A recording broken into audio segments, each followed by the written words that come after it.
Plaintiff Christopher Harris says on his 21st birthday, he bought his first car, and it was his baby.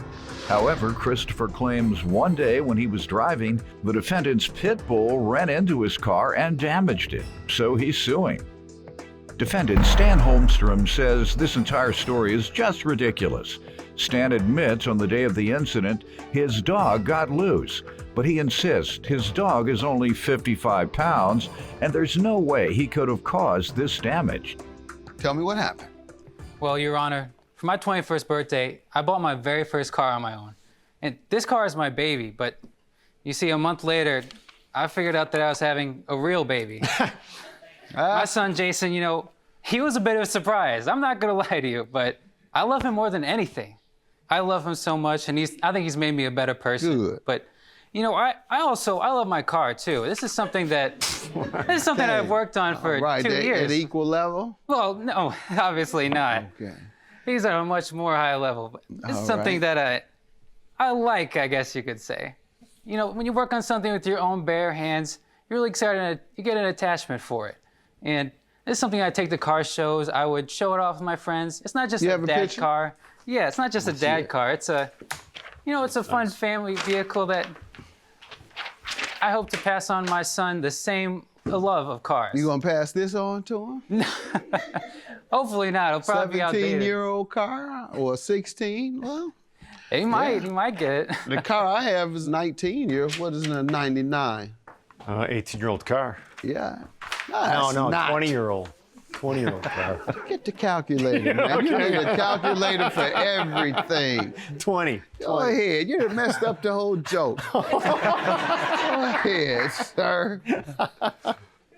Well, Your Honor, on April 3rd, I was traveling home from work and slowly through a residential street when I heard a loud bang hit the side of my car.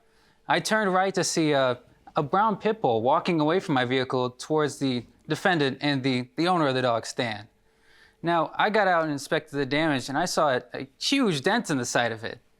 Well, I confronted Stan, and luckily the dog was okay. He said that the dog had a chipped nail, but otherwise, I think the pit bull was a lot stronger than the car, apparently. Okay, let me hear from you, sir. Your Honor, I love children. In fact, I coached gymnastics, competitive gymnastics, for about 6 years. And I currently work with kids, elementary school kids. And I just love their imagination. You know, the ability for them to come up with the craziest made-up stories. However, the craziest made-up story I've come across has not been from a child, it's been from an adult. The plaintiff, stating that this humongous 55-pound retriever did this. Plaintiff Christopher Harris says the defendant's pit bull ran into his car and damaged it. But the defendant says his dog is a 55-pound retriever, and there's no way he could have damaged Christopher's vehicle. And you say this dog couldn't have caused the big dent? Is that your point? Your Honor, on April 3rd, my dog did get out. He was faster than me, and I went to chase after him. My neighbor was outside. I asked him if he had seen my dog, and shortly thereafter is when Chris came barreling down. He wasn't going that slowly in a residential area, fast enough to where I couldn't move. I just stood there by my neighbor's truck and I didn't move so he wouldn't hit me. About 3 seconds later, we heard screeching of tires. We looked over, it was his car. My dog came running towards me, wagging his tail. I grabbed him, put him inside the house, came back out, and Chris was, at that point, inspecting his vehicle, and he had to wait for me to come over. So I came over with a couple of my neighbors and myself, and we noticed that his bumper on the passenger side was hanging, and he said that happens periodically. There was some other minor damage on his vehicle, but then there was this huge... Was there a dent or not? Yeah, there was a huge dent. Okay. And he said, your dog did this. And all of us almost at the same time kind of chuckled, and we're like, there's no way that little dog could have done that much damage. Describe to me how the incident occurred. Were you already stopped? No, Your Tell me Honor. again. I was traveling slowly. Unlike what he said, there was a a bunch of stop signs and speed bumps. In You the were going neighborhood slowly, talking and then about- what? And I didn't notice the dog. The dog wasn't in front of me. It's not like I hit the dog. And I understand, growing up with dogs, that they get out, they run away. You were going slowly, and what happened?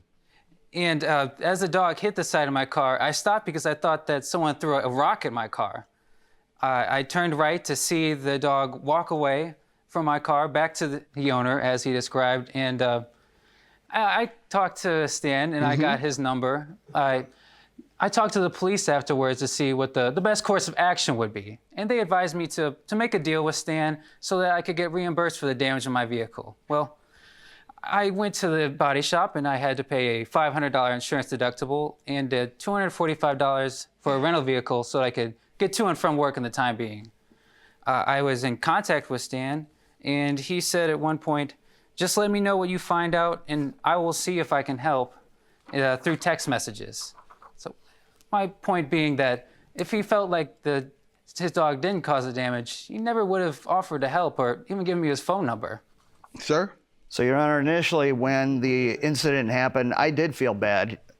Chris talked to me about his situation with his baby and with him just coming home from work. He was saving money. He didn't have money to fix the vehicle right away. He was worried about that. I felt bad. Initially I was like, you know what, take my number. What made you feel good later? Well, not feeling good, but I realized that why should I be liable for something that there's no way my dog did?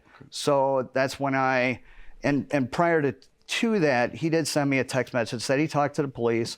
They, initially said work something out, but they also said, which is verbatim from his text message, that the police said that there wasn't any way he could hold anybody liable for that. Sir?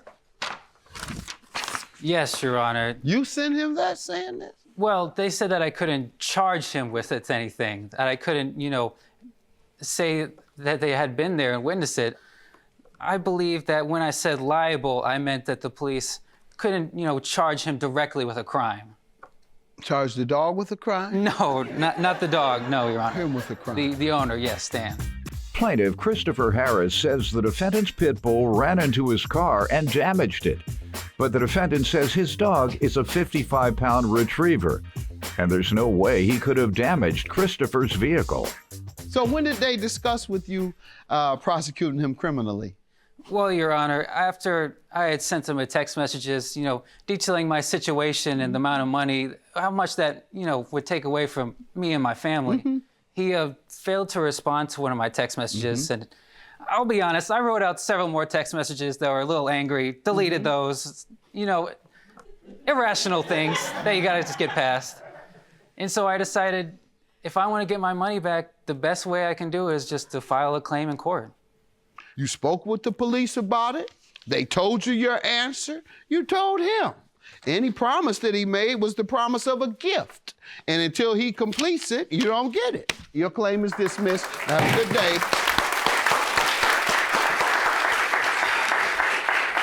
I believe that the dog, in question, he did cause damage to my car, and unfortunately now it looks like I'm gonna have to be paying for it, even though it's not my fault. I think the judge made the right decision based on the facts of the case, and I don't hold any ill will towards Chris. I hope his family does great with their new baby.